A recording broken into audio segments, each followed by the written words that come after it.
అనేక సార్లు ఈ మాట మీకు అర్థం అవ్వాలంటే సింపుల్గా చెప్తాను. నేను ఎప్పుడు ఇలా చూస్తాను. ఒక చిన్న పిల్లోడు, మా పిల్లలు చాలా చిన్నగా ఉన్నది ఇప్పుడైతే వాళ్ళు పెద్దోళ్ళు అయిపోయారులే, అంటే వాళ్ళ మీద కాన్ఫిడెన్స్ ఎక్కువ అయిపోయింది వాళ్ళకి.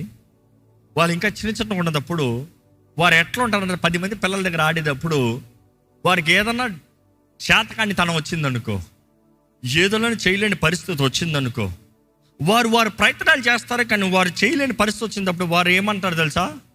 My dad, I will tell my dad. ఎవరు? తండ్రి మీద ఆధారపడుతున్నారు. When they know they can't, వారి విశ్వాసం ఎక్కడుంది?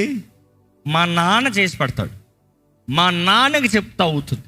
మా నాన్న ఎవరు అనుకుంటున్నావు? ఆ మాట వినేటప్పుడు నాకు అనిపించింది ఏంటంటే, ఈ వాక్యము అతిశయించేవారు ఎవరిని ఎందు?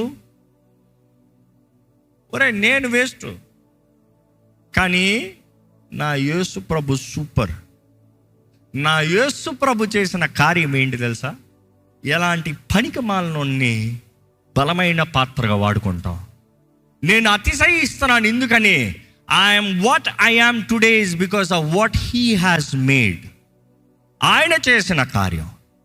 ఈరోజు నీ బలహీనతలు చూసుకున్నంత వరకు నువ్వు కుమిలిపోతావే, కానీ యు బెటర్ టేక్ కరేజ్. ఇదిగో నా ప్రభు ఉన్నాడు, నా దేవుడు ఉన్నాడు, నా జీవితంలో కార్యము చేయగలిగిన దేవుడు ఉన్నాడు, నన్ను బలపరచగలిగిన దేవుడు ఉన్నాడు, నా జీవితంలో ఇదిగో ఈ చేతకాని పరిస్థితుల్లో అద్భుతము చేయగలిగిన దేవుడు ఉన్నాడు.